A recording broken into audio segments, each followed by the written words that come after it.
hours or so here every day from 12:30 until 2:30, joining you from the city of Milwaukee, showing you a nice shot of downtown. It has been quite the day for fans of the Milwaukee Bucks as we pull up the news of the day, and that would be the fact that Damian Lillard is on his way out. A Dame time done in Milwaukee because of some moves made by Bucks general manager John Horst. And we're going to break these down throughout the next hour or two with you. The big change is the addition of Miles Turner, a star from the Indiana Pacers, to Milwaukee. In exchange for that, the Bucks decide to waive Damian Lillard. And this was the tweet that began a whole avalanche of news for the Milwaukee Bucks fans out there. ESPN's insider Shams Charania broke the news that the Bucks had agreed to a deal with Miles Turner, the star for the Pacers, who just, of course, went to Game 7 of the NBA Finals. He wanted to stay with the Pacers. Instead, they weren't able to work out the money, so he is acquired by the Milwaukee Bucks. And the reason for that decision on the opposite side to part ways with Damian Lillard after just 2 seasons here in Milwaukee. We're going to break down a number of the different things happening for the Bucks, but first and foremost, quite the last 24 hours or so as the dominoes continue to fall. Some of the departures that we'll bring you and discuss in full with our sports director Tim Van Voren, who's going to join us at some point here during the Wisconsin Live Desk. Brook Lopez, the news that broke yesterday that he is out. Damian Lillard, the shocker today, moving on and able to waive the contract and extend and spread out that remaining salary the Bucks owe Lillard over 5 years, giving them the flexibility to acquire Miles Turner. And the dominoes that continue to fall. Pat Connaughton, another one that we'll detail, on his way out the door to Charlotte in a trade by the Bucks. So on the outside of this, bookending Damian Lillard there, you have 2 key members of the 2021 championship season. Brook Lopez has been with the team since 2018. These stalwarts and regulars for the Bucks no longer a member, as they have pretty much completely revamped. It is now just Giannis Antetokounmpo and Bobby Portis, the 2 remaining players who were featured in that 2021 championship run and are still on the roster here in Milwaukee. So that is kind of the news of the day here locally, certainly for the sports fans out there. The news nationally is what is happening in Washington, D.C. right now, and some momentous changes happening by the minute there. As we give you a live look at the U.S. Capitol building, it's really what has happened inside of that building today in places like this. This is, let me get this for you right now, this is a live shot at the House Rules Committee, which advised that there will be a meeting just started moments ago, minutes ago in fact. The House Rules Committee will begin to prep the One Big Beautiful Bill to go to the House floor. And that is because of what happened on the other side of the U.S. Capitol building with the U.S. Senate narrowly, by the narrowest of margins, passing President Trump's bill that includes massive tax breaks as well as massive spending cuts to things like Medicaid and the like. All of that passing with a 50-50 vote that was broken by Vice President J.D. Vance, as is his duty as president of the Senate, casting that tie-breaking vote for Republicans to push this over the top.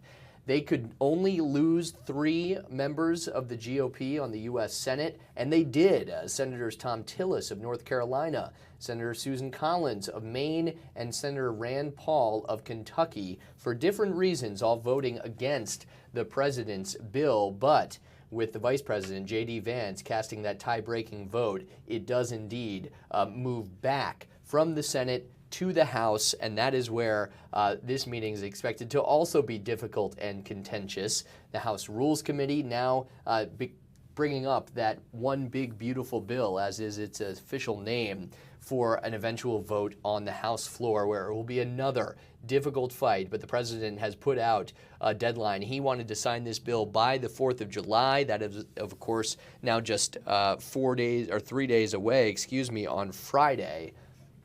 So instead, the House has to now deal with the changes that the U.S. Senate made to the House version of the bill and then see if they can get it passed. But Democrats are expected to, as they did in the Senate, really push this to the limit as they try to push back something they did in the U.S. Senate was to ask for a full reading of the hundreds and hundreds of pages of that bill. So this is all happening in Washington, D.C. with that presidential deadline, a self-imposed deadline coming at the end of the week. Remains to be seen, but this would be an extension of tax breaks and also plenty of cuts to government spending included in that. So we are following a number of different things with major impacts, certainly here in the U.S. Capitol building there in Washington, D.C. Much lighter note, but in Milwaukee as well, what is happening in the sports world today. Quite a bit of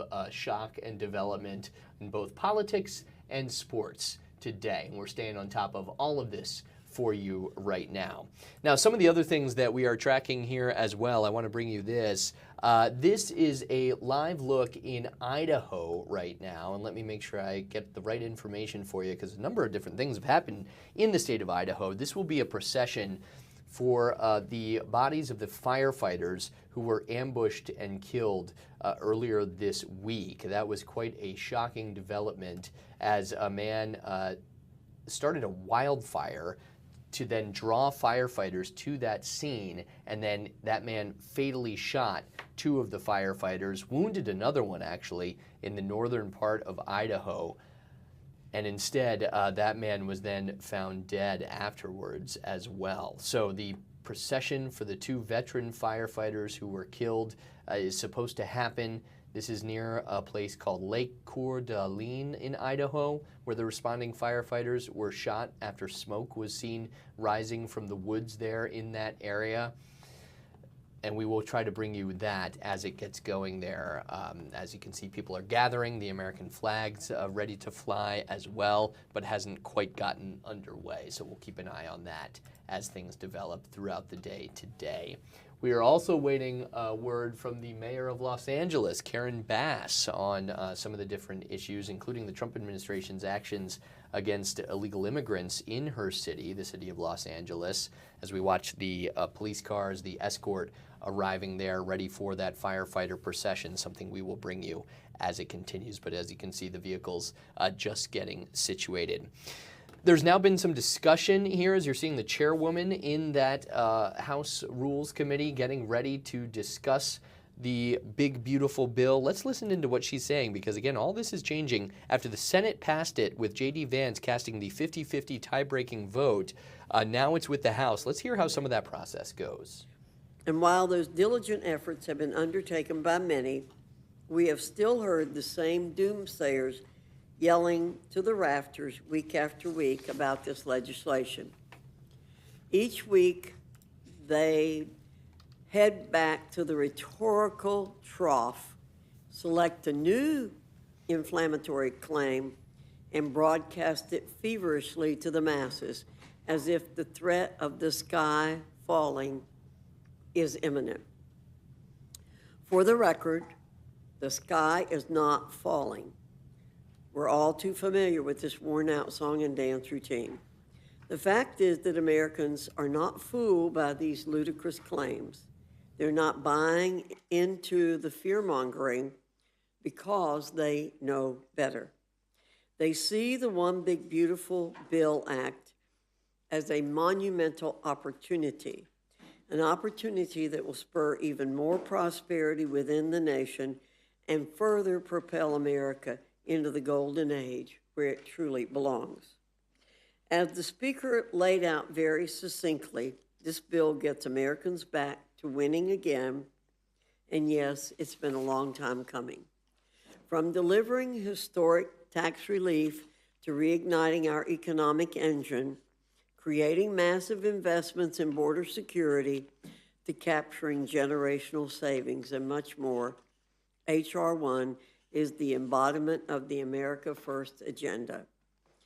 And there are provisions within this legislation that Democrats and their media bedfellows remain noticeably. That is Virginia Fox, the congresswoman serving from the state of North Carolina, the chairwoman of the U.S. House Committee on Rules. As she continues that discussion there, I do want to switch things over for you because that procession that we're following of the Idaho firefighters one of the fire trucks just pulled up. And as you can see, the different members and first responders there all standing in salute. Let's listen in live to what's happening.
Those two hearses carrying the bodies of Battalion Chief Frank Harwood, age 42, who was married with 2 children, also a veteran of the Army National Guard, and Battalion Chief John Morrison, 52, killed as well after working with that department for 28 years.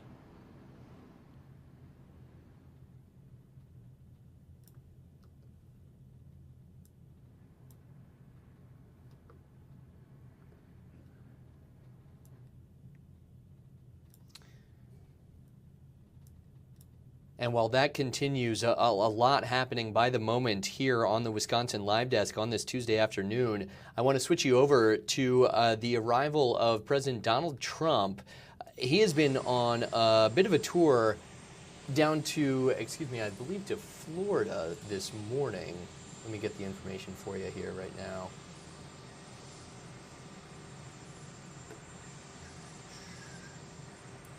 But on the tarmac there, getting off of Marine One after a major development for his administration. He wanted that big, beautiful bill. Let's listen to what he says. Have you talked to any of the Republican holdouts?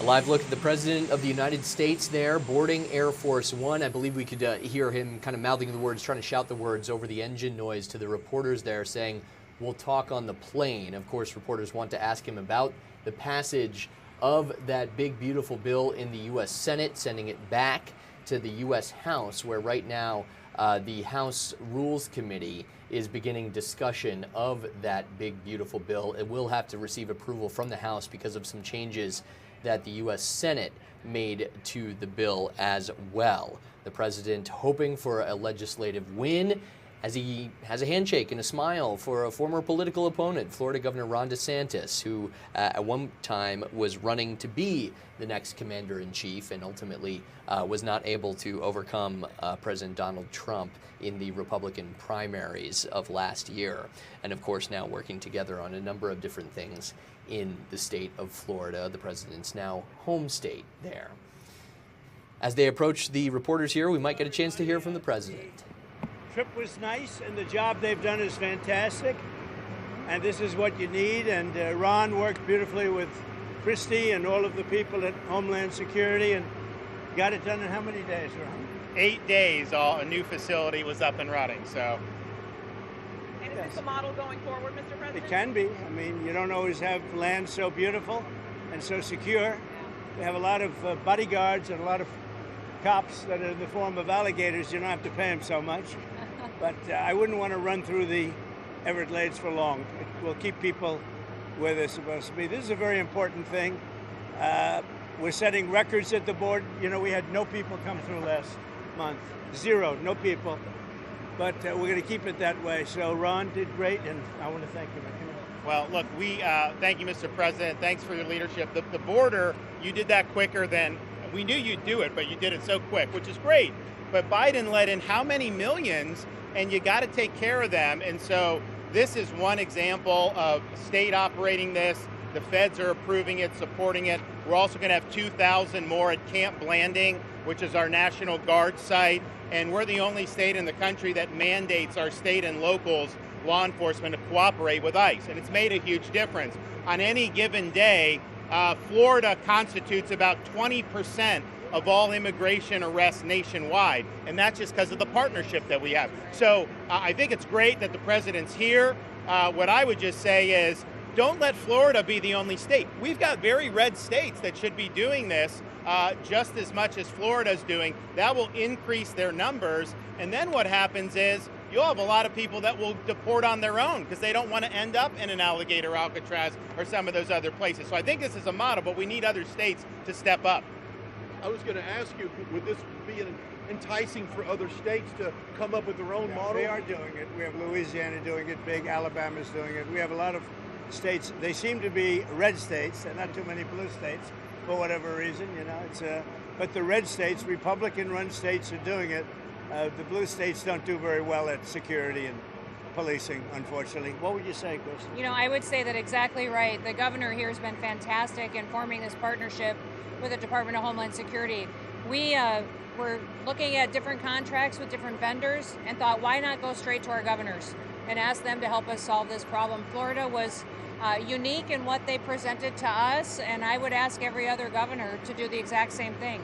This is unique because we can hold individuals here, they can have their hearings, get due process, and then immediately be flown back home to their home countries. And their home countries are welcoming them. They're setting up loans for houses, they've got food assistance, they're helping to facilitate welcoming them home. I just got home from Panama, Costa Rica, Guatemala, Honduras, and they're all excited about getting their individuals back home from the United States. So and there is a lot of self-deporting. That's one thing I was actually surprised, but a lot of self-deporting. And when you have something like this, even more so. So I'd ask Ron one question. I flew over the Everglades, we did a little circle. I said, let me see, that's a big piece of land. It took us 25 minutes to fly around. Is there potential for enlargement or additional facilities out here? As the president questions Florida Governor Ron DeSantis there, along with his Homeland Security Secretary Kristi Noem, what this is discussion of is this new so-called alligator Alcatraz immigration facility. The official opening of that immigration detention camp happened today in the Florida Everglades, hence the name. It's kind of surrounded by alligators there, about 45 miles west of Miami. It will be a 3,000-bed facility said to become the largest migrant detention center in the U.S. And an interesting note here, Florida National Guard members will actually be deputized as immigration judges, allowing migrants to have hearings within 48 hours. That was according to Florida Governor Ron DeSantis. So many of the members of the administration and others saying the worst of the worst will be going here, and they're encouraging people to self-deport before they end up at Alligator Alcatraz, an isolated Everglades airfield that's about, again, 45 miles west of Miami. Now, we continue to take you around. A very busy day here on the Wisconsin Live Desk. I want to get you to Los Angeles, where immigration, of course, is the topic, as the L.A. Mayor, Karen Bass, just stepped to the podium as well. The Democratic mayor, very much on the opposite side. We know the Trump administration and the president's decision to send the National Guard to L.A. Resulted in a series of protests as well, violent at times. Let's listen to her response to some of the immigration actions by the administration. As the city attorney said yesterday, our city remains committed to standing up for our constitutional rights and the rights of our residents. We will defend our ordinance and continue to defend policies that reflect the long-standing values of our city. We know that Los Angeles is the test case, and we will stand strong. And we do so because the people snatched off city streets and chased through parking lots are our coworkers, our neighbors, our family members, and they are Angelenos. Let me be clear, I personally won't be intimidated by these tactics. We will not be intimidated by these tactics. I will always protect Angelenos against the unwarranted and cruel actions of this administration. We know, as I said before, that our city is being used as a test case for an extremist agenda, but LA will stand strong and we will stand together. We are a city of diversity, of labor, of business, of faith, of community, of creativity, of success. We are a proud American city, and we will stand united. With that, let me introduce Ernesto Medrano, Executive Secretary of the Los Angeles and Orange County Building Trades. While the mayor and the other city officials there in Los Angeles continue to give their remarks, we do have to take a short break here on the Wisconsin Live Desk. We kind of got up and got running with so much happening here on this Tuesday afternoon. We will bring you back to some of the different remarks, certainly the debate on the House floor now as the president's bill has gone from the Senate to the House, trying to get it signed by July 4th after Vice President J.D. Vance cast the tie-breaking vote. And we will try to bring you some more of the procession happening in Idaho right now for those two fallen firefighters ambushed, shot, and killed by someone who had apparently intentionally set a wildfire trying to get those firefighters to the scene. All that and much more to come here on the Wisconsin Live Desk right after this.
This is the Wisconsin Live Desk.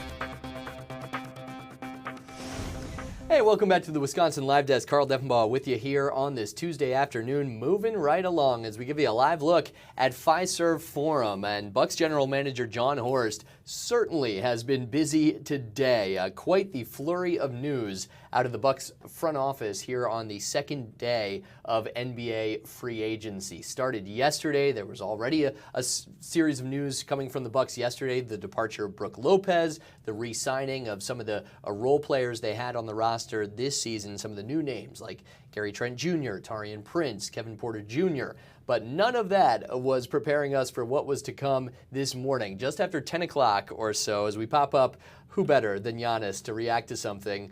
Giannis posted this morning, a shot of Brook Lopez, but also with that caption there. That's kind of what you want to read. I don't know what's going on right now, man. That was Giannis's post and his mood, according to that post on X. Coming off of the news that one of his main running mates, going back to 2018, Brook Lopez, his fellow defender in the front court there, would be on his way to the LA Clippers, signing a free agent deal. Now, the news that followed, perhaps even more shocking than that, as we cycle through just after 10 o'clock or so, we'll run you through it. ESPN's NBA insider Shams Charania broke this news that free agent center Miles Turner, the Indiana Pacers, of course, the Pacers and the Bucks have this heated rivalry over the last few years, eliminating the Bucks a couple years in a row now, and of course the Pacers making it to Game 7 of the NBA Finals, so close to a championship. One of their best players, and kind of looked at as the gem of this free agent year for the NBA, was signing with the Bucks, a 4-year, $107 million deal, bringing Turner to Milwaukee. He's a player who, kind of like Brook Lopez, but much younger at 29 years old, can shoot threes, can stretch the floor, can also defend the inside. As in fact, he's one of just 3 players all time in NBA history with 700 three-pointers and 1,400 blocks. The other two, Rasheed Wallace and Brook Lopez, who he's basically going to be replacing in the Bucks starting rotation. Now, the big question coming out of this was, how did the Bucks have the money? We knew that they had traded Chris Middleton, gotten some flexibility during the season, but still not enough for a $107 million deal. Well, that was because of what we learned right after that. The Milwaukee Bucks deciding to waive Damian Lillard after just 2 years here in Milwaukee. He had, as you see in the tweet from Shams, $113 million left on his contract.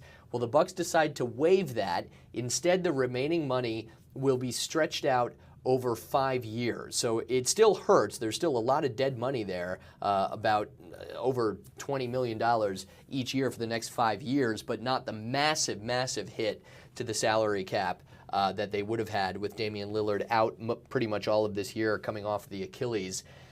A lot of highs. There was all the pomp and circumstance when Damian Lillard was acquired via trade, the Drew Holiday trade, of course, from the Portland Trail Blazers. The Bucks deciding to bring in Lillard as a scoring option. You pair 2 of the best players in NBA history, Giannis and Dame, together.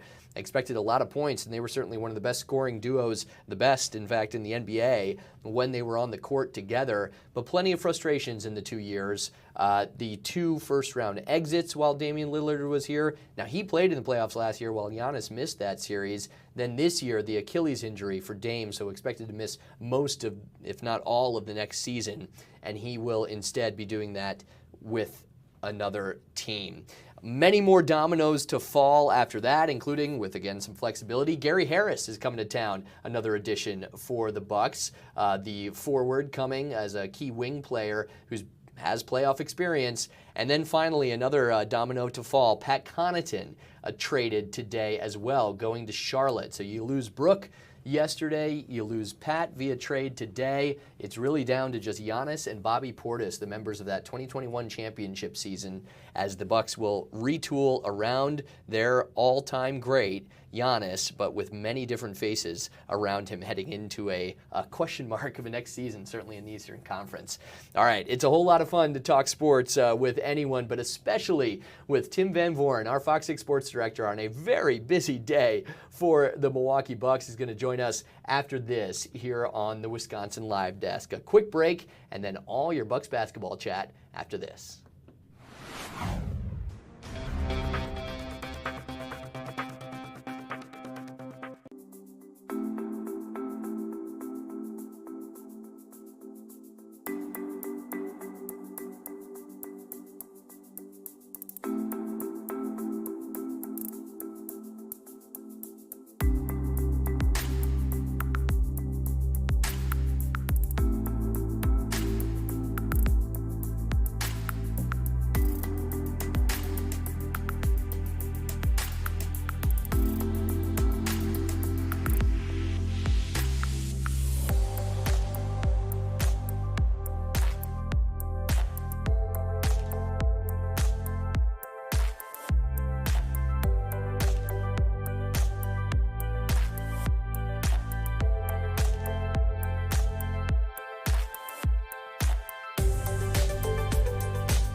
This is the Wisconsin Live Desk.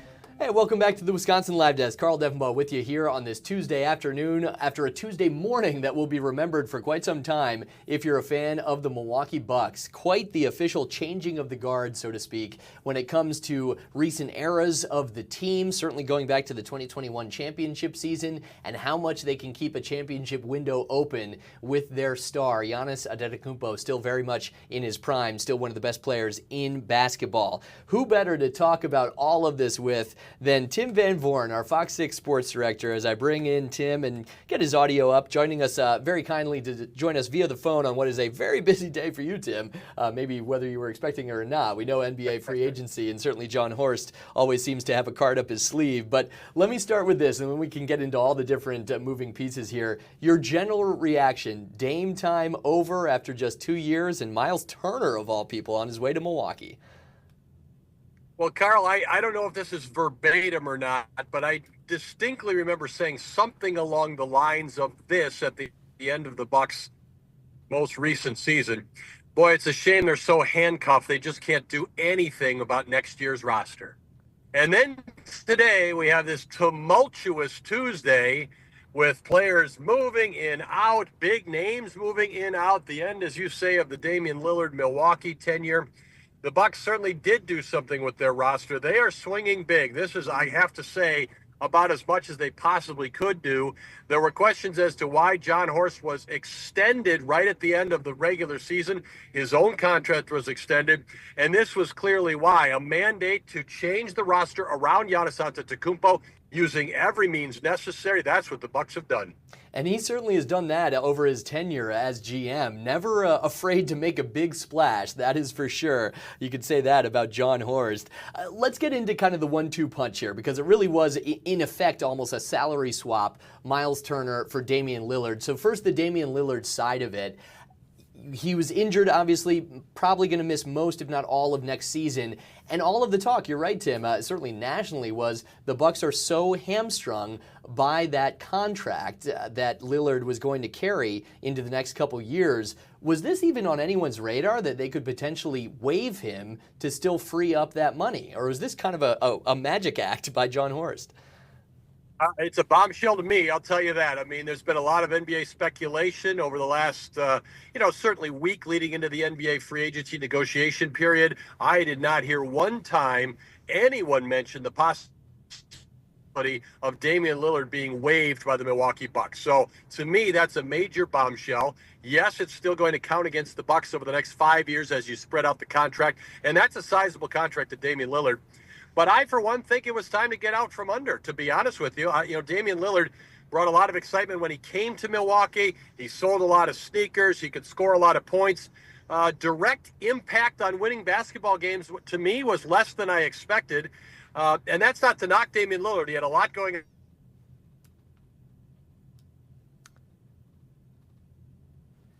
$1 billion next year to not play and then wonder where he would be physically coming back after that, after you've seen 2 years of Damian Lillard. Maybe it's a magic act, but I give John Horst kudos on this one. Again, that's not to knock Damian Lillard. It was a big swing by the Bucks when they made the move. I don't think they got the return on the investment they were expecting. And rather than continue to go on the path, again, $50 million next year for a player who might play at the end of the next season, the Bucks were aggressive in not wanting that to be their financial obligation. And certainly when you're looking at the fact that, again, a lot of this is national chatter, not necessarily what was happening inside of Fiserv Forum or with the Bucks office, but when you're facing sort of a question of, well, will Giannis now ask to leave with how hamstrung the Bucks are? This is a clear chance to kind of reset that championship window. So then the Miles Turner part of it, he was a little bit kind of the crown jewel of this free agent class. It's funny going from this team in the Pacers that has been the thorn in the Bucks' side and, quite frankly, better than them in the playoffs the last couple of years, eliminating them. They now bring in one of the key pieces of that team. He kind of does a lot of the same things that Brook Lopez does, but much younger, much more in his prime. What do you think this will be like, the addition of Miles Turner and pairing him with Giannis as a front court battery? Interesting for sure. Bobby Portis is a player who has some of those same skills, not to the level. He's not the same size as Miles Turner, but his game has some similarities. It will be very interesting to me to see what the Bucks do with Doc Rivers firmly in place now. This is his offseason to be able to put these new pieces together. If you think back to the playoffs, Miles Turner did not have a great NBA Finals against the Oklahoma City Thunder, but he was effective against the Bucks. He had several back-breaking shots in that Bucks series against the Pacers, and I think Bucks fans will remember him for a lot of that in years gone by when Indiana would play Milwaukee. Miles Turner is younger than Brook Lopez. He, to me, is a better player than, say, DeAndre Ayton, who was mentioned as maybe coming to the Bucks after being released in a buyout situation at Portland. So, and he knows the Eastern Conference, and the Bucks also re-signed Jericho Sims today, so he's a backup center. They're signing all these guys to 2-year deals: Jericho Sims, Kevin Porter, Gary Trent, Taurean Prince. I think this is and Giannis will have an option after the upcoming 2 seasons on his contract. So I think this is a push all the chips to the front of the table move for the Milwaukee Bucks over the next 2 years. The players they've signed, and by acquiring Miles Turner, I think they can tell Giannis, Brook Lopez at this stage of his career or the next 2 years, that's pretty deep in his career. Miles Turner in a much different position in his career. I think this is a 2-year run at the Eastern Conference, which has opened up significantly due to injuries. And you can sell Giannis Antetokounmpo on staying in Milwaukee and embracing that game plan.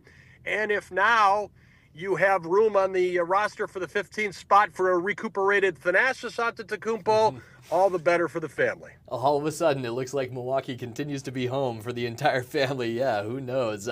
It's fascinating to see what they've been able to do here. And then the continued dominoes to fall. I'll just hit a few of these here for you, Tim. You can kind of take it where you want to go. The addition of Gary Harris, then, someone who has performed in the playoffs for a number of different teams. And then the departure, the trade of Pat Connaughton as well. Of course, a stalwart in the community with all of his real estate development, though his role on the court has kind of fallen off the last couple years or so. Kind of have to wait a second and see where the dust all settles in terms of where they are now with their salaries, with their cap, how much space they still have. But what do you think about this kind of revamped team that the Bucks will carry into the next season? Yeah, I'm much more optimistic as an observer of the Bucks today than I was Sunday night before the news started to break with Bobby Portis, and then the dam broke with all the other transactions to follow that. On Pat Connaughton, certainly a major contributor here in Milwaukee, very close to Giannis Antetokounmpo over his years together. As you said, community involvement, business involvement. I believe that we will see Pat Connaughton back in Milwaukee when his NBA career is done. He has a lot going on here in the Milwaukee area. I'm sure that those of us here in Milwaukee and the folks in Charlotte, we're all just going to dial up that 40-point game last year when you need some game footage of Pat Connaughton. We had the monster game at the end of the year. His role had fallen off, but he was still a valuable contributor in the locker room and with approach.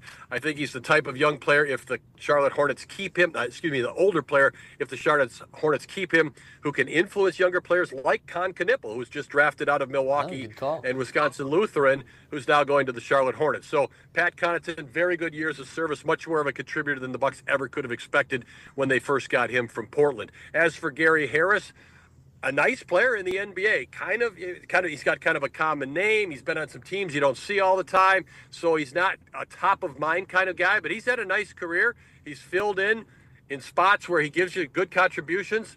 I would think that he finds a role in Milwaukee. Now, it always happens in the NBA that guys kind of bounce, you've heard of, they go somewhere, fail. It doesn't really. The Bucks have had some of those guys. Most teams have had some of those guys kind of pass through at various points in career. So maybe it won't stick. But to me, Gary Harris is a nice bench upgrade.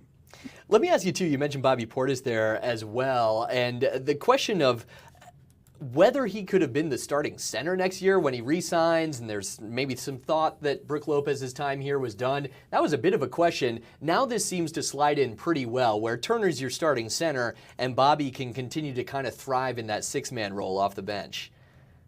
I think you're exactly right. I was wondering the same thing. If the Bucks did not get, say, DeAndre Ayton, you re-sign Jericho Sims. He's a backup center. So where you're going to have to start Bobby Portis at the 5, at the center position. They do not need to do that with Miles Turner on the roster for sure. Bobby Portis has been so effective off the bench. Bucks fans embrace his lunch bucket mentality. Sometimes the more minutes Bobby Portis plays, the expectation goes up as to what exactly he's going to contribute statistically. To me, Bobby Portis off the bench is such a weapon. This should allow him to be in that role, energize the Bucks in that second unit.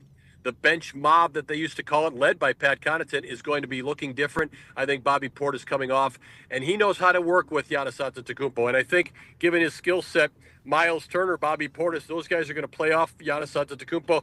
At some point, Giannis can't play as many minutes as he's played. He just cannot. He had one of his best seasons this most recent year, in my mind. He's in the top 3 in MVP voting.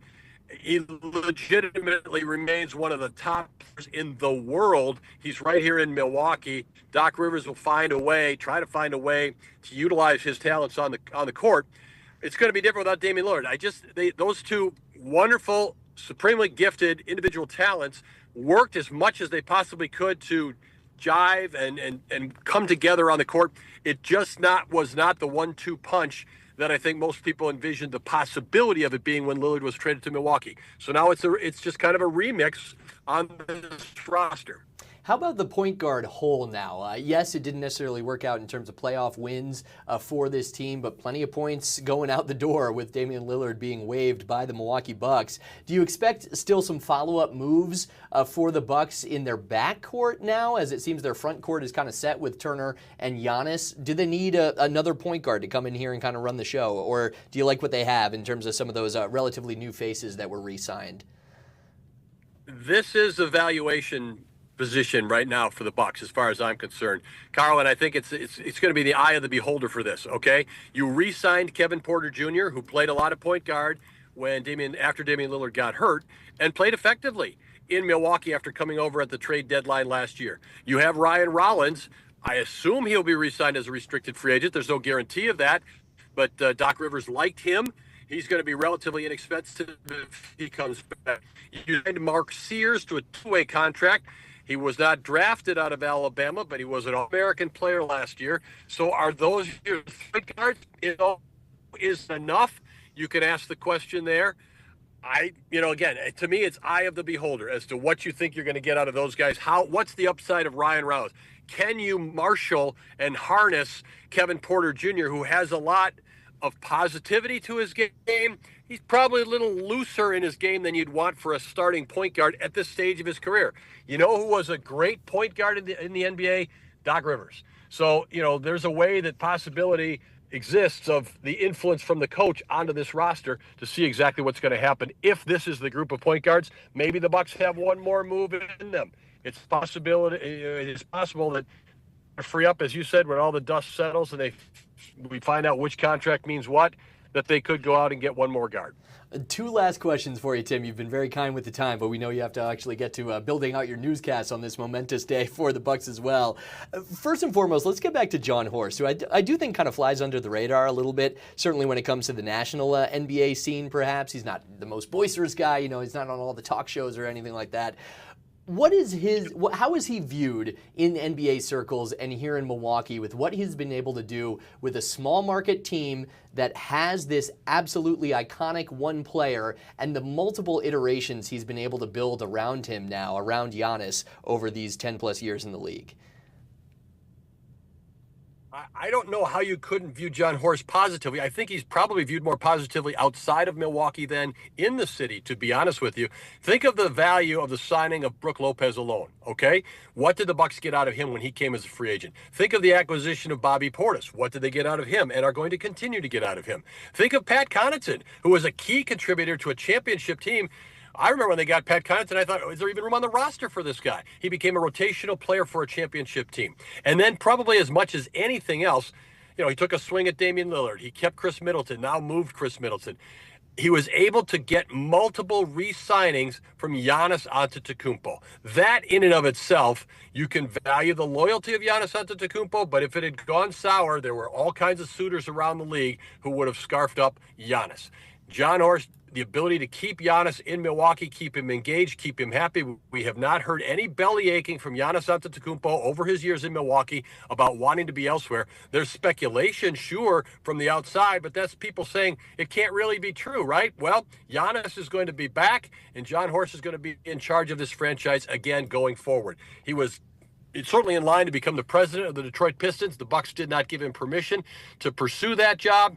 Again, they extended John Horst at the end of the regular season, and he has pulled some major moves here early in NBA free agency this offseason to rework the Milwaukee Bucks when no one thought they could be reworked to this degree. Will it all work? Who knows? The Eastern Conference has other teams that are making moves. The Atlanta Hawks, for instance, the Orlando Magic. So nothing is a given. But John Horst has this Bucks team on a different path than I think almost anyone possibly would have expected when the offseason began. Yeah, certainly can say that. All right, one last question for you here, Tim, as I throw up the picture of some of the departures, big names out the door, Brook Lopez, Damian Lillard, Pat Connaughton. When you add in the midseason trade of Chris Middleton and some of the other departures, it is really just Giannis and Bobby from that 2021 championship season. You and I spent a lot of time together celebrating and discussing that championship there in downtown Milwaukee after they brought it home. Let me ask you this. As it stands right now, perhaps with more moves to follow, what do you make of the Bucks now versus the level they were at then, and whether this team in a kind of wide open East can maybe make some moves next year? They're not as good as they were then, Carl, and I certainly remember our time covering that team and that era in Milwaukee and the way the community responded and the opportunities we all had professionally and fans had personally and socially to enjoy what really is just incredible. Keep in mind, the Bucks at that time were the best team in the NBA. You know, they were knocked out by the Toronto Raptors a year they could have gone deep in the playoffs. They lost in the bubble when they were the best team in the NBA for sure, record-wise. They could have gone further the year after the championship had injuries not crept in. They were the best team in the NBA. You cannot say that about the Bucks at this point. It is Giannis. It is Bobby Portis. That's all off that roster that's left. You've had coaching changes, multiple coaching changes since then. Mike Budenholzer, of course, long gone. So it happens in the NBA. There's a turnover. But because you still have Giannis Antetokounmpo, who, as I say, remains one of the best players in the world, you have a chance. And if you watch the playoffs this year, the Indiana Pacers were not the top seed. Remember when the Bucks drew them in the playoffs and they were, who's going to be the 4, who's going to be the 5? Well, the Pacers seed, that is. The Pacers went all the way to the Eastern Conference Finals, championship, went to the NBA Finals, and if Therese Halliburton hadn't been hurt in the final game, who knows how that plays out against the Thunder. So the Bucks do have a shot. You're looking at Fiserv Forum. We all remember the banner of the starting players on the wall at Fiserv Forum. Don't forget Dante DiVincenzo was one of the 5 players pictured at that time. You know, the Damian Lillard chapter is going to turn out to be a blip in Milwaukee, largely because of injury to Lillard and the players around him. They never could really get Giannis and Chris Middleton and Damian Lillard together. I don't believe the 3 of them ever played a playoff game together, which is incredible based on what the expectations were when he was acquired. But the Bucks, to me, at this point, have a path forward. I couldn't have foreseen it going into the offseason. I don't think people around the league could foresee it. I don't think the Bucks are the number 1 favorite going into the Eastern Conference season right now as it stands. But I wouldn't bet against them if I'm another team in the East. Again, if you can keep Giannis healthy, he's so focused, he's so driven, he's so committed to winning that gives you the starting point most other teams in the NBA would salivate over. And the fact that in the modern NBA, you have a superstar in Giannis who has never asked for a trade through all these iterations, that is a credit to the Bucks, to their star, and to GM John Horst. No one better on our end of things, talking about things, than Tim Van Voren, handling the breaking news of the day. Quite a bit of a shift for the Milwaukee Bucks organization. Thank you, sir. We'll let you get back to it and look forward to all your coverage tonight on Fox 6. Sounds great, Carl. I thought going into the day, well, we'll be talking about the Brewers on Fox 6 tonight. That'll be our lead story. So you never know in this business. You never know, Carl. And there's still many more hours of free agency to go. The story always changes. That's what makes it so fun. Tim Van Voren, thank you very much. We'll chat later. Giving you another look at Fiserv Forum there, as we will get things switched around from the one big story of the day to another. And unfortunately, this requires quite a bit of a tone shift here. We go from the interesting news for Bucks fans. Sports is something we can all celebrate and kind of get into, but in the end, not necessarily lives at stake. And now we get to what has been the big story in the city of Milwaukee for, unfortunately, the last few days, going back to Thursday night, when a pair of Milwaukee police police officers were ambushed while responding to a call. We know one of those officers, Kendall Corder, died Sunday from those injuries in that shooting on Thursday, while his partner, his other officer, Christopher McCray, was released from the hospital over the weekend. Now, what we've been waiting for have been the charges for the person accused of shooting both of those officers. And for that, we will bring in our reporter on this for us today, Bill Miston, joining us. Bill, I understand you have some breaking news for us when it comes to those charges. Take it away. What do we know as of this hour, 1:21 on our Tuesday afternoon? Well, prosecutors have now charged 22-year-old Tremaine Jones with first-degree intentional homicide, attempted first-degree intentional homicide, and first-degree recklessly endangering safety. This is all related to the shooting that happened on Thursday, June 24th. Excuse me, on June 26th, when officers McCray and Corder were shot. Corder was taken off life support on Sunday after consultations with family and doctors. What we can tell you right now is that this began on Thursday at around 9 o'clock. Officers were responding to a fight between people near an apartment building near 25th and Garfield, and on the way, that call was upgraded to a shots fired. What we can say right now is that as officers McCray and Corder were trying to find this person with the gun, they began walking in that neighborhood and turned north on 24th Place up to an alley where they were fired on from some bushes behind a building. What court filings say is that 16 rifle casings were found in that area where officers McCray and Corder were fired upon. Officer Corder was shot through the left arm and shoulder and chest. One of those bullets hit Officer Corder's spine, severing it.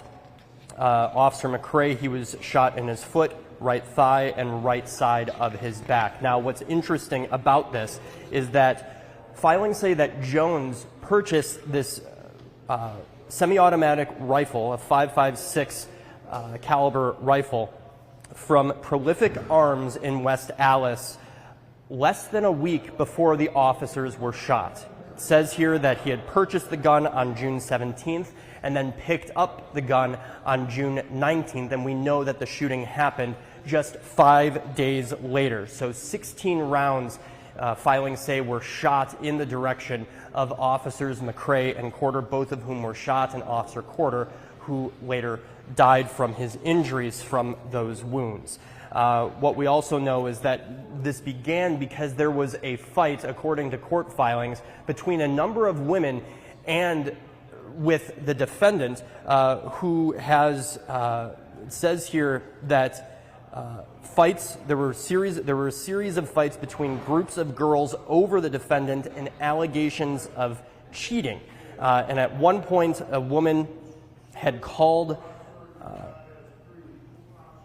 Mr. Jones, Tremaine Jones, and told him, I'm sorry, I'm just reading this here.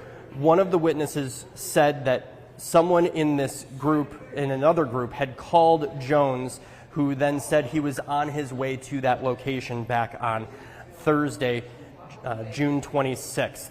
And there were shots fired outside of that apartment where those fights were occurring, and then later on those shots were fired at officers McCray and Corder. Court is going to be starting here in just a few moments, so we just wanted to update you on the latest information as we received it. Again, prosecutors have filed first-degree intentional homicide charges against 22-year-old Tremaine Jones and first-degree attempted intentional homicide charges against him in relation to the shootings of officers McCray and Corder. Again, Officer Corder lost his life. We'll send it back to you, Carl. Bill Miston, thank you very much, bringing us to that breaking news here on the Wisconsin Live Desk. Much more to be discussed, but we do want to let you get back into court and make sure you can continue reporting. So thank you for joining us. You can look for Bill's full reports later today here on Fox Local. Go get back in there, Bill. Thank you very much. And as you can see, right back into court with just a few minutes to spare. But that is the beauty of the Wisconsin Live Desk. When the news happens, we bring it to you. Our team of reporters out and about throughout the area for you today. So there you go. The three different charges that Tremaine Jones, the 22-year-old Milwaukee man, now faces. First-degree intentional homicide. That would be in the death of Officer Kendall Corder. attempted first-degree intentional homicide, and first-degree recklessly endangering safety. As you can see, Bill was thumbing through the pages of that criminal complaint that we just received moments ago live here on the live desk. So much more to come in terms of the details inside of that criminal complaint. Sounds like this fight between women, the officers end up responding, and certainly will be the question of how Tremaine Jones was able to get that rifle that ended up, according to the criminal complaint, being the weapon that was used to kill Milwaukee police officer Kendall Corder. Much more to dive into. We join you here on the live desk each and every day, 12:30 to 2:30, bringing you the news and the reporting, we can say, as it is happening. You just saw that on the fly from Bill Miston in court today. For the full report and kind of the complete picture of what's happening, make sure to check out Fox Local as well. Our newscasts, Fox 6 News at 4, 5, and 6 will have this update to the story that has captivated Milwaukee since last Thursday night. The death of a Milwaukee police officer, the first person killed in the line of duty from the Milwaukee police force since 2023 when Officer Peter Jerving was killed. If you also want to see more about the man himself at the center of this, Officer Kendall Corder, you can find much more from family, from those who knew him, even from those who just had passing interactions but had nothing but wonderful things to say about that officer taken far too soon. You can find that elsewhere here on Fox Local. We are going to take a short break here on the Wisconsin Live Desk. We've handled a lot, the news of the day in the sports world, and certainly the heartbreaking update coming for the Milwaukee Police Department and the details we were waiting on. 3 charges against 22-year-old Tremaine Jones in the death of Milwaukee police officer Kendall Corder. Much more to come on the Wisconsin Live Desk after this.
This is the Wisconsin Live Desk.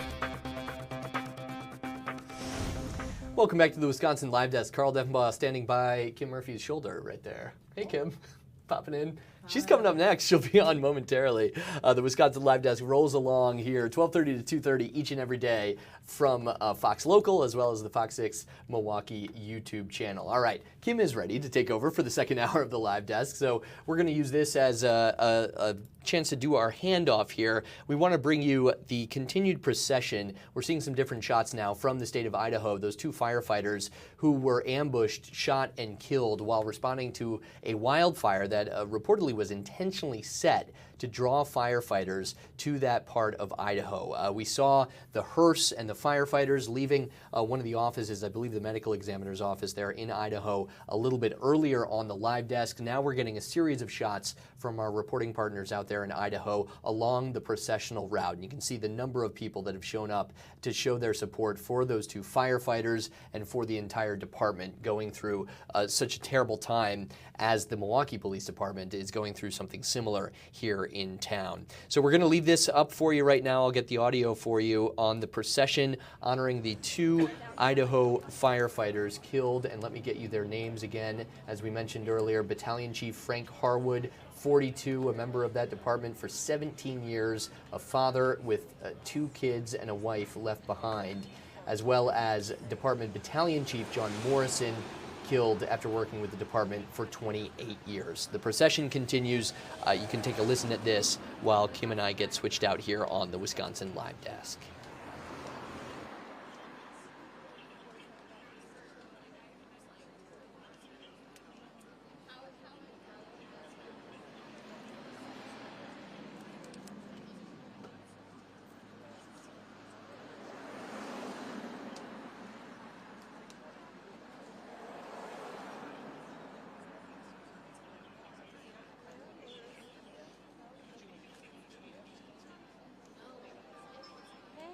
They're getting closer.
Did Elise say they were in post calls? She just texted me and said 20 minutes.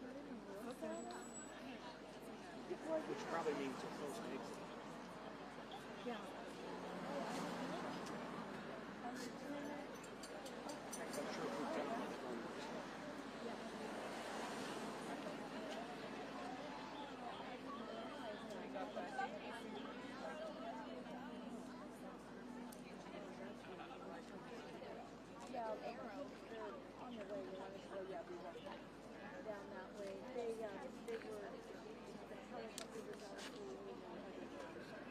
Okay, love you too.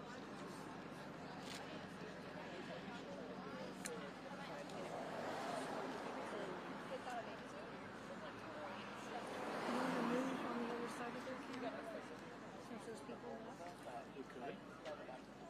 On the other side of the camera? I just feel like it's pointing at me. Oh no, we're zoomed in to over there.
Hi there, I'm Kim Murphy, and welcome to the Wisconsin Live Desk for this second hour. I want to get right out to Washington and the passage in the Senate of the president's big, beautiful bill still has to go back to the House. So this is not a done deal, but Wisconsin Congresswoman Gwen Moore is speaking right now. So let's take a listen.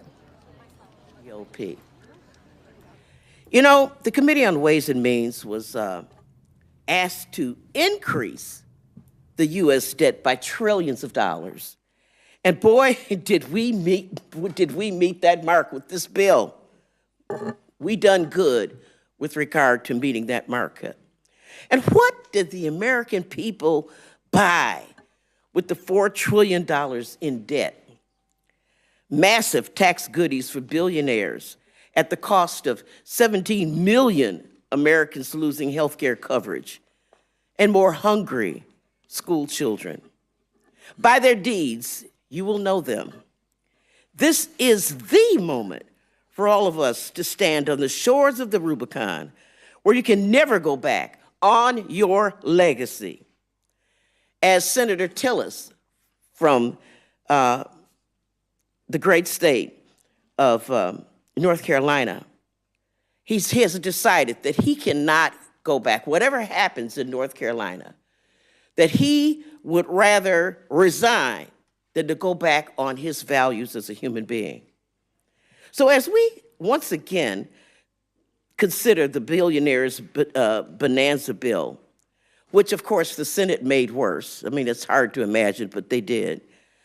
The Republican senators found a way to provide more debt, more lost health coverage, and stifling clean, renewable energy of the future. You know, our nation's founding fathers entrusted this House of Representatives to tax and spend. They felt that the House would act more responsibly with this awesome power because we are responsive to the people. And yet, this legislation is nothing short of a total betrayal of the founding fathers' faith in this body. You know, I take particular, and I'm representing the Ways and Means Committee, we take particular offense at the characterization of millions of citizens as cheats, fraudsters, and wastes in order to justify the cuts. The dehumanization of people has been extraordinary in order to create the narrative. You know, because this bill, in fact, will make this country sicker, less educated, hungrier, and deeper in debt. And for what? So that billionaires and corporations can have more and more and more. By their deeds, Madam Chair, you shall know them. You're listening to Wisconsin Congresswoman Gwen Moore give part of the Democratic response to the president's big, beautiful bill passing the Senate with some changes. So that means it goes now back to the House for it to be finalized. The hope is of Republicans. The president has set a goal, the self-imposed goal of having that be passed on his desk so he can sign it into law by July 4th.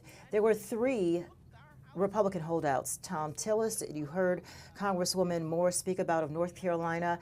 When he indicated that he would be voting against the bill, the president had threatened to endorse his opponents in the upcoming Senate race. Tom Tillis then announced that he will not run for re-election. So Tom Tillis voted no in the negative. Susan Collins of Maine voted in the negative, as well as Rand Paul of Kentucky. That led to a 50-50 tie, yes and no. And Vice President Vance, of course, has the last vote. He was the tiebreaker. And so it did pass the Senate, those tax breaks, and with some spending cuts. But Democrats say there is also a dark side to this bill. They say millions of Americans will be kicked off of Medicaid. 11.8 million Americans would become kicked off of Medicaid. And that's according to the Congressional Budget Office. That's an independent office that looks at the numbers, analyzes the numbers. So this independent body says that the effect of this bill, as it is right now, will mean that not only $1 trillion more, it increases the deficit by $1 trillion more over what was passed in the House. It also means that 11.8 million Americans would become uninsured by 2034. Let's listen in to a little bit more of what Congresswoman Moore is saying. American people. When we were here in May, we learned that in just 2027 alone, the top 0.1%, not 1%, 0.1%, the richest of the rich, that is people making over $2 million a year, the people who we are told pay the most taxes, well, they got $50 billion in tax cuts just in 2027. $50 billion with the capital B. That was a House bill. But you know what? That $50 billion just wasn't enough for the Senate. They thought that because they objected to it not making enough cuts, so they decided to squeeze more and more and more from the old, infirm, and children. So they moved that number to $60 billion that they gave tax cuts to. That's right. In 2027 alone, the top 0.1% got $60 billion in tax cuts.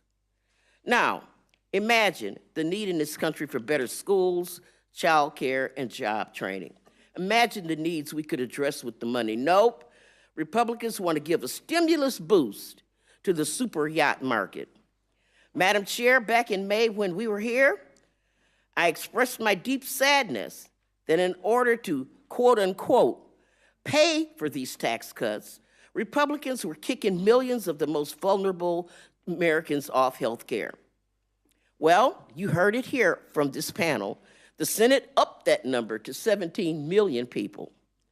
What will we do? What will the Americans in nursing homes do when that money is moved from health care to the banks of the wealthy?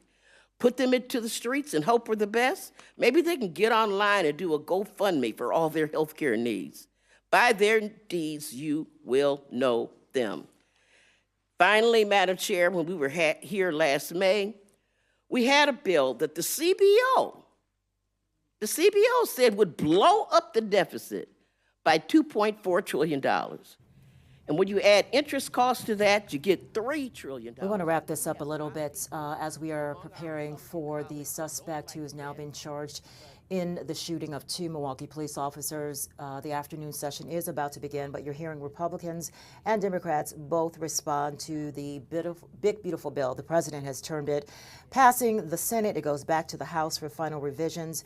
U.S. Senator Ron Johnson, a Republican, says that with President Biden in the White House and majorities in both chambers, Democrats had every opportunity to repeal the Tax Cuts and Jobs Act and increase taxes on the rich. They did not do so, instead returning to a reasonable pre-pandemic level of spending and deficits. Once the economy recovered, they incurred deficits averaging $1.9 trillion.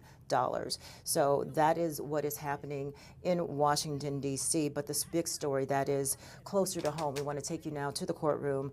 What is happening now in the first proceedings of the man who's been accused and now charged of shooting and trying to murder 2 Milwaukee police officers.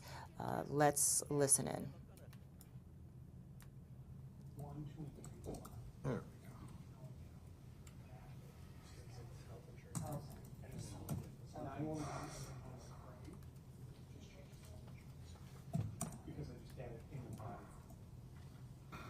And to bring everyone up to speed, this now is the man who, the man who, if I can bring that picture up there, Tremaine Jones, charged after 2 Milwaukee police officers were ambushed last Thursday. We know that one officer did succumb to his injuries, passing over the weekend, and we are waiting to find out more information about Officer Kendall Quarter's funeral arrangements. His partner was shot in the foot and back. He is recovering, but obviously has a long emotional and physical road ahead. So let's listen to what is happening in court. Do we know who's coming through first? Apparently, a Mr. Bailey. Who? Oh, it's another case entirely. Oh, I think that you're... Oh, you told me he was rushing. Because it says here he's in the back being interviewed and he's on the list, and the guys brought the slips out. So. Oh, okay. So. Do we know which one of the three is happening first? Yeah. Jones. Yeah. Jones first? Your shooter. Cool. All right, let me get the... Jones is coming first? Really? Yeah. Okay. Thank you very much. You guys wanted Jones first, and I'll go back and talk to more people? No, okay. They're still talking to him. They're still talking to him.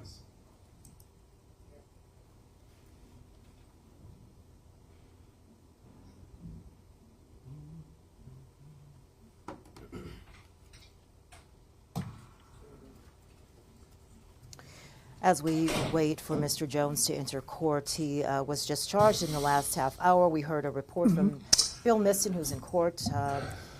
Tremaine Jones of Milwaukee, first counts, operating a vehicle without owner's consent. This was his past interactions with the law, resisting an officer. But here's more recent case involving the Milwaukee officers. He is facing serious charges: first-degree intentional homicide, use of a dangerous weapon, attempted first-degree intentional homicide, use of a dangerous weapon, and count 3, first-degree recklessly endangering safety, use of a dangerous weapon.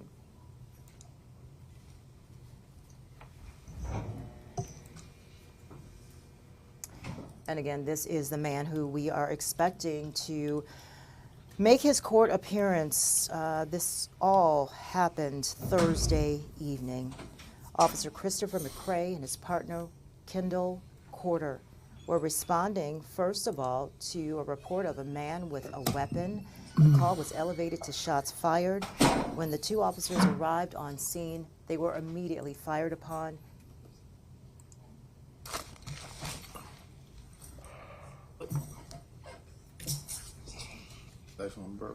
We're not sure if this is Mr. Jones. You heard some discussion among court staff that there were some other cases before Jones's appearance.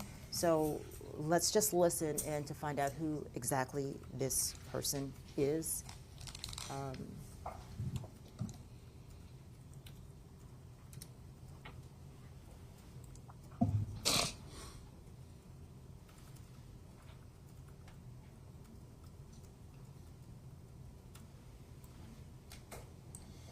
And as it happens, we are bringing it to you live. And so this is the court process.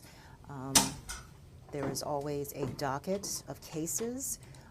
We don't always have privy to the order in which these cases will be called, but we do know that charges have been filed. The official charging complaint document is out, and we do expect to see for the first time Tremaine Jones. State of Wisconsin versus Karis Bailey, 25 CF 3022. Count 1, disorderly conduct. Count 2, battery or threat to judge, prosecutor, or law enforcement officer. This is an initial appearance. This case has been assigned to Judge Richards in Branch 30. Appearances. ADA Arthur Fexton for the state. Karis Bailey appears with counsel Matt Lamke. He is eligible for public defender representation. Acknowledge receipt of the complaint and waive its reading.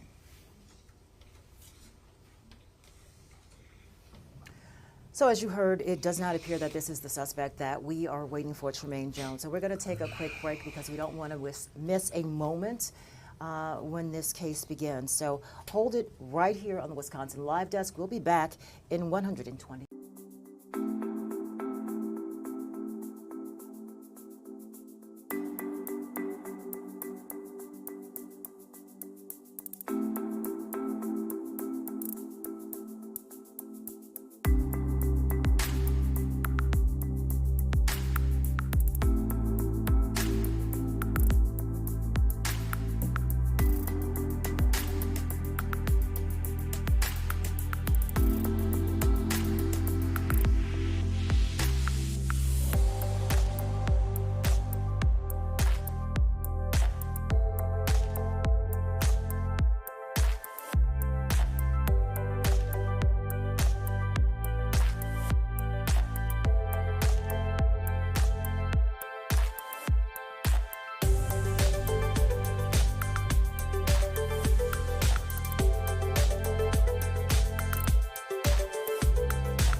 This is the Wisconsin Live Desk.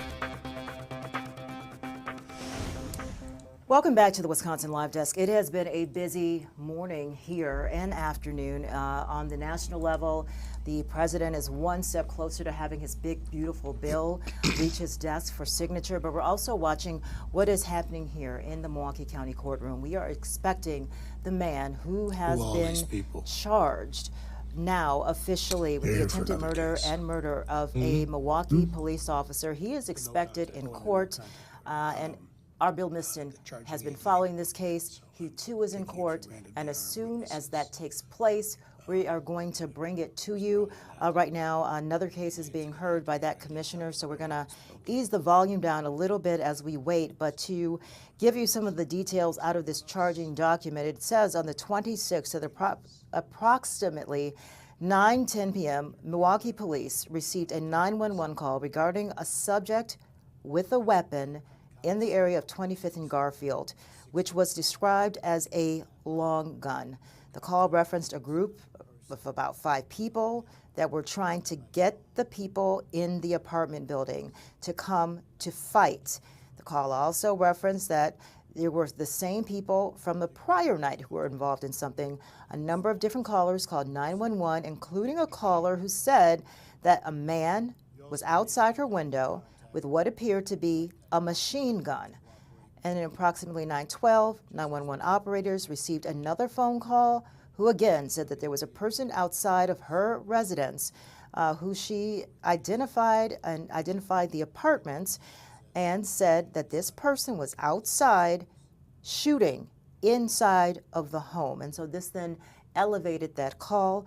And at approximately 9:22 p.m., Officer Kendall Corder and Officer Christopher McRae were dispatched to respond to the first 911 call about the armed subject near 25th and Garfield. We know that when those officers arrived on scene that they were fired upon.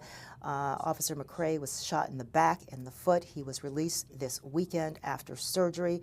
His partner did not make it and succumbed to his injuries this Sunday, and we were there to bear witness to the procession from Frederick Hospital to the medical examiner's office, and we are awaiting details on that. But that's a little bit of the background. Responding officers were there. They were on the scene. They ran to the squad, got in the passenger seat. They drove to the area of 25th and Garfield, where Officer McRae and Corder had been shot at.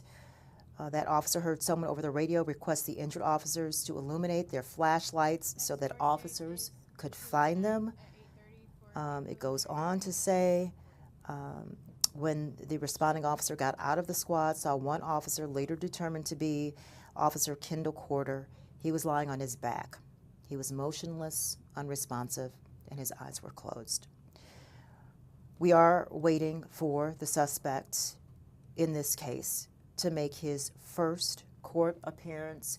He's facing a number of charges, including count 1, first-degree intentional homicide, use of a dangerous weapon. Count 2, attempted first-degree intentional homicide, use of a dangerous weapon. Count 3, first-degree recklessly endangering safety, use of a dangerous weapon. So let's listen in to see if this next case is that of Tremaine Jones.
there, young man? Hey, can I get on real quick? I'm so sorry. I know you just walked over. Thank you very much.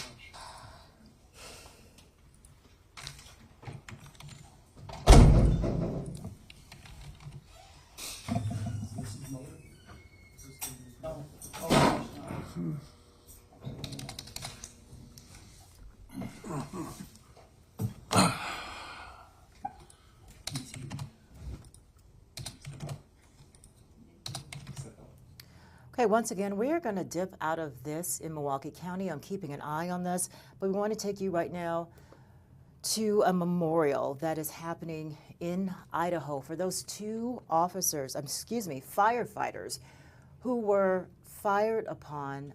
The suspect allegedly deliberately set a wildfire, and when firefighters were responding, they were fired upon. Two firefighters lost their lives. Let's take a listen as this procession is happening.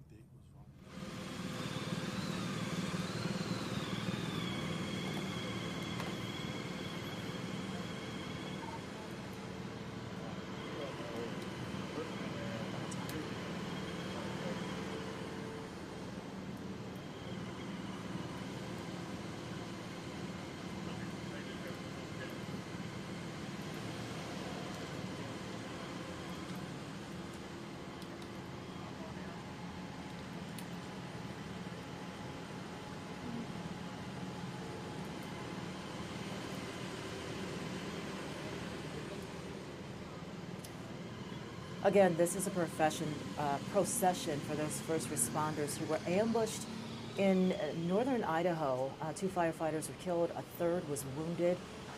This all happened when they were responding to a fire at Canfield Mountain around 1:30 in the afternoon. Gunshots were reported about a half hour later. Those firefighters were ambushed. We're going to take another break as we continue to monitor developments in Idaho and here in Milwaukee County.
This is the Wisconsin Live Desk. The officer shooting suspect Tremaine Jones has entered the courtroom. Let's take it.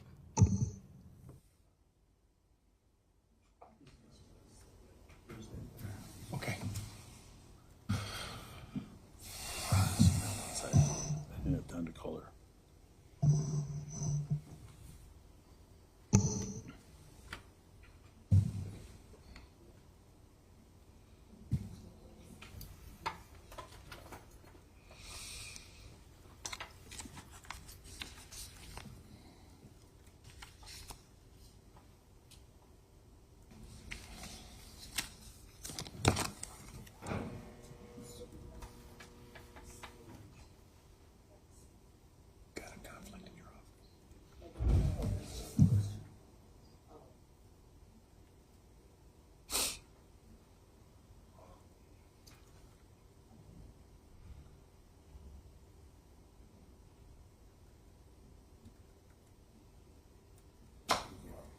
Most likely.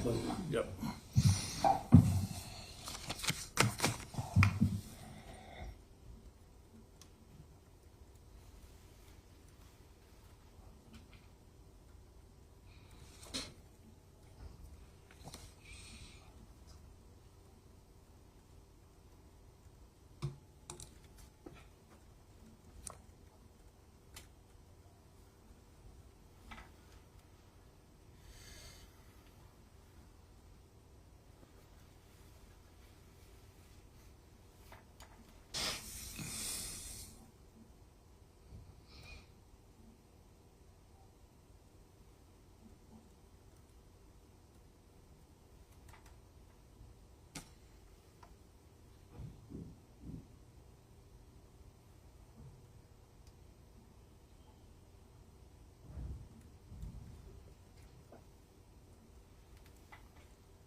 All right.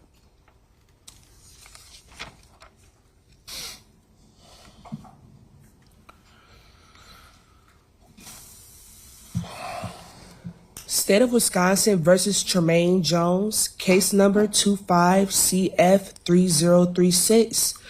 Count 1, first-degree intentional homicide, use of a dangerous weapon. Count 2, first-degree intentional homicide, use of a dangerous weapon, attempt. Count 3, first-degree reckless endangering safety, use of a dangerous weapon. This is an initial appearance. This case has been assigned to Judge Havas and Branch 10. Appearances? Grant Huebner for the state. Stephen Sargent for Mr. Jones, President of Court. The address is accurate on the complaint. Phone number for family members 414-218-1909. He qualifies.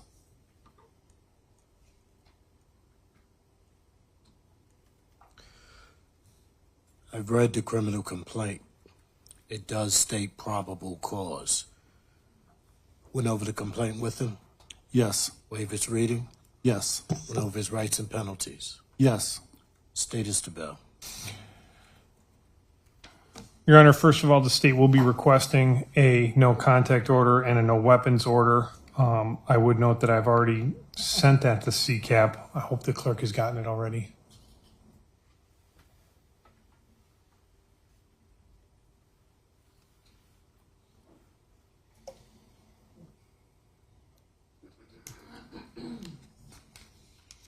Okay, well, I did send it.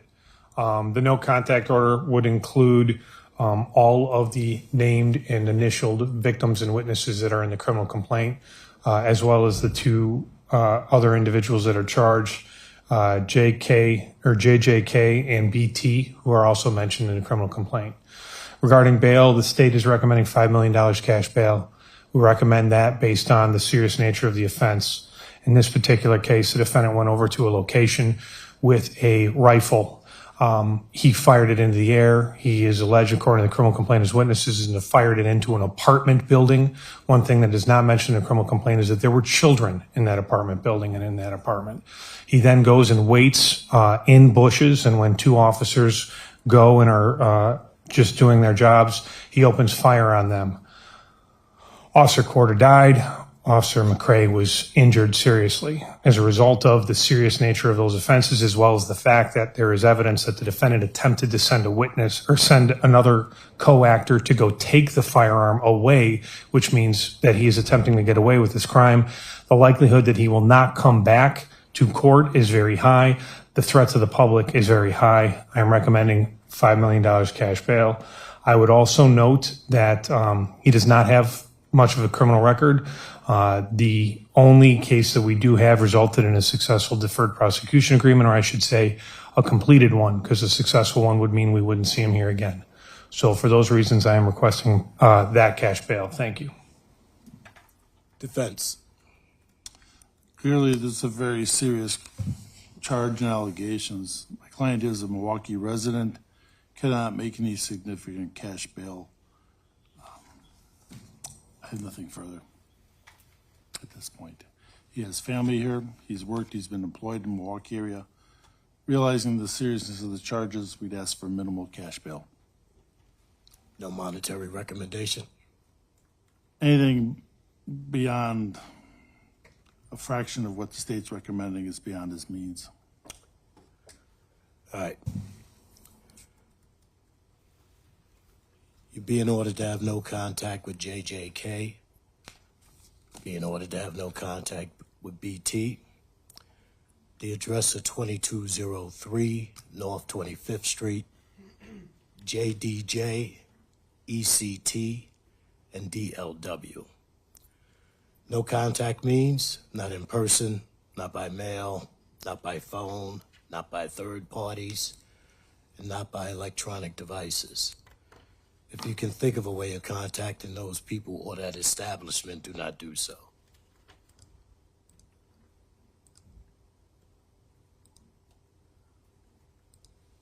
You're also being ordered to cooperate with the Justice Point Pretrial Supervision Program. It will be a TOT with level 5 supervision with court reminders by phone.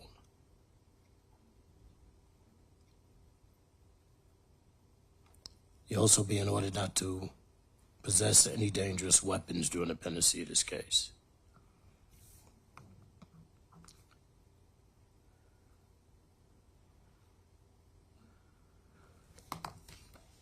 Obviously, the allegations in this complaint are very serious. We've had a loss of life and the shooting of another person. And it could have been much worse because this started off with you allegedly shooting in a building because of some incident between a bunch of parties. You allegedly was called, came back with a weapon, allegedly fired that weapon in a home with people present, including children.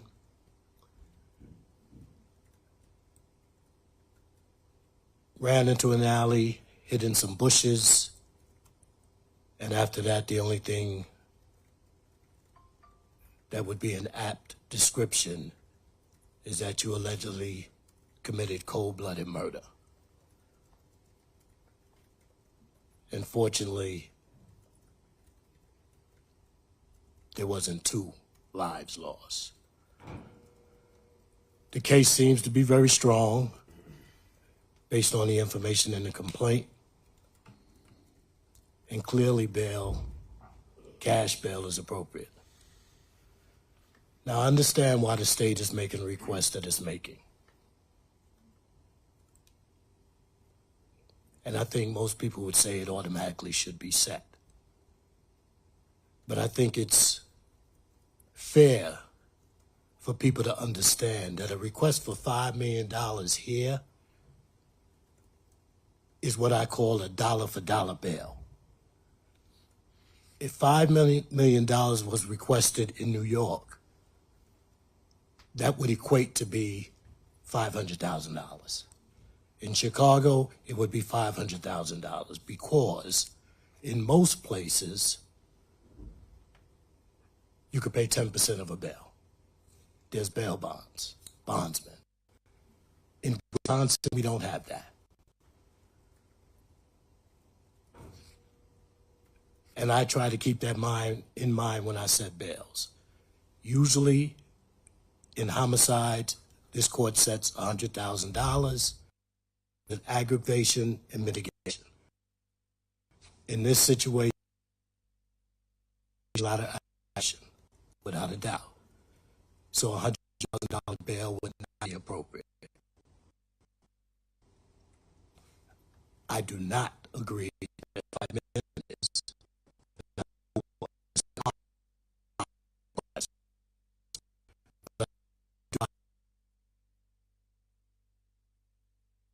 I'm set.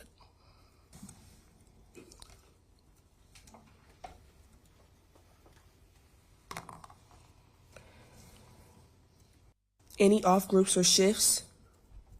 No, but could I get an afternoon, please? Next court date would be July 9th at 1:30 p.m. for a preliminary hearing in the prelim court.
I'll do all three.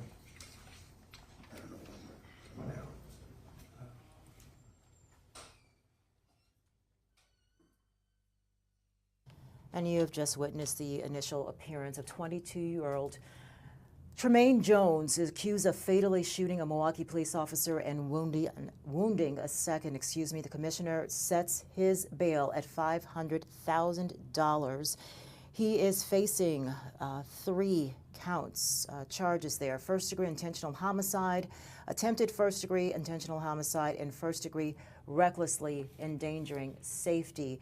We've now learning a little more detail on what led up to this, that this appears to have stemmed from 2 groups that were fighting, and someone called, and Jones allegedly showed up with what's called a long gun.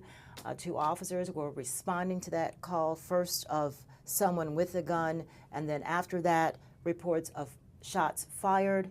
As they were investigating the scene, they were both fired upon. This was near 25th and Garfield. Again, this is the suspect, 22-year-old Tremaine Jones, now facing first-degree intentional homicide, attempted first-degree intentional homicide, first-degree recklessly endangering safety. He will be in court July 9th at 1:30 for his preliminary hearing. Our Bill Miston is in court as well. We also heard from that commissioner that 2 women, are charged in this case, and we are going to be sorting through the criminal complaint to find out what charges they face, what their alleged involvement is in this. But this is the latest in this developing case. We're going to take a break. We'll be back right after this.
This is the Wisconsin Live Desk. Welcome to the final minutes of the Wisconsin Live Desk for this Tuesday. Taking a look at downtown Milwaukee, boy, have we had a lot of developments. The Bucks have been busy making lots of movements. Brooke Lopez, Damian Lillard, Pat Connaughton, all leaving the Milwaukee Bucks. What is happening here? Who are our Bucks? It's going to be very interesting on what happens next. We didn't know it, but this is clearly a development year upcoming. Lillard out. That's how the day started with his Achilles injury, and it just didn't gel. I think a lot of Bucks fans would say the fans were excited about Damian Lillard, but I don't know if he and Giannis ever really got that mojo going.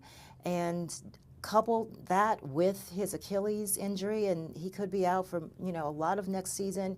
He was traded. But last evening, we found out that Brooke Lopez is also being traded. He's been with the Bucks since 2018. So just a lot of movement in the Bucks organization, and fans are just reeling. Like, what does this mean for our team going forward? Gosh, can you tell I'm really broken up about Damian Lillard? I think he was just a fan favorite. I mean, who didn't get excited about Dame time? He bought excitement. It was a deal that cost Milwaukee dearly. We know that we lost Drew Holiday, another one of our favorites. And so, it was not without some loss that Damian Lillard came to the Milwaukee Bucks. It just never seemed to work out for us. So Damian Lillard is being traded.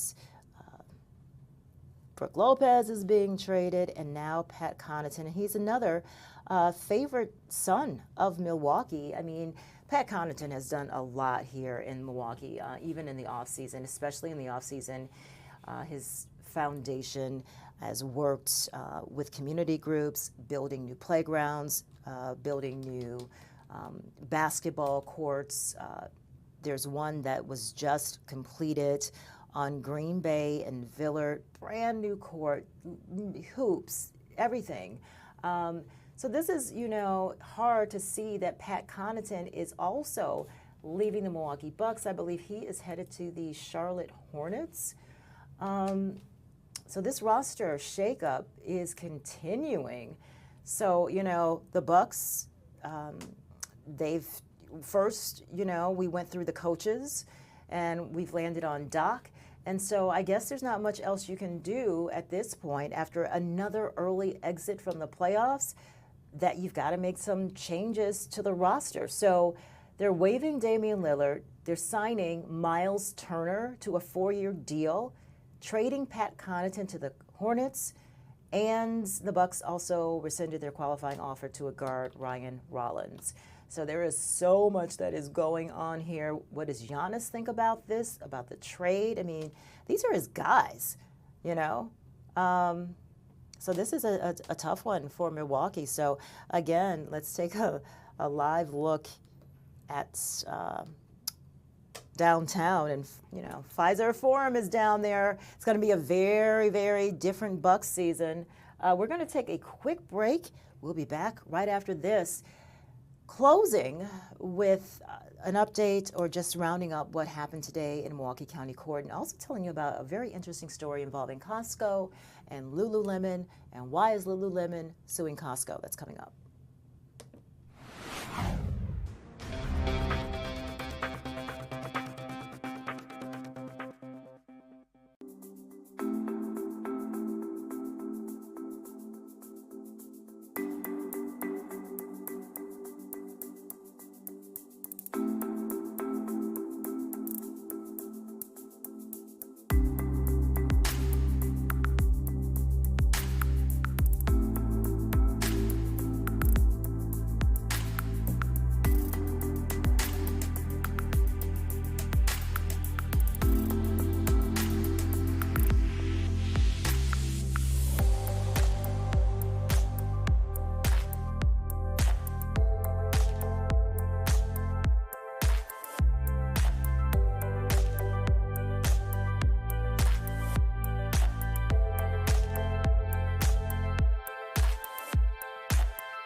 This is the Wisconsin Live Desk. And you just tuned in to see the suspect in the shooting of 2 Milwaukee officers has now been charged with 3 counts, very serious charges: attempted homicide, intentional homicide, and also another count. And so Tremaine Jones, his next court appearance is going to be on July 9th. Again, those are the charges you see there on his screen. Prosecutors had asked for a $5 million bail. Commissioner Barry Phillips set that at $500,000 bail. The reasoning is, given the legal guidelines, it is relational to the city and cost of living, and so $500,000 bail is equivalent of $5 million, perhaps in another city. So we want to end on something a little bit lighter. Lululemon is accusing Costco, get this, of selling dupes. You got me, dupes. Lululemon says they're selling knockoff versions of their scuba clothing and the ABC men's pants. $130 for those pants at Lulu, $20 at Costco. So stay tuned to stay tuned. Or maybe go to Costco, not saying.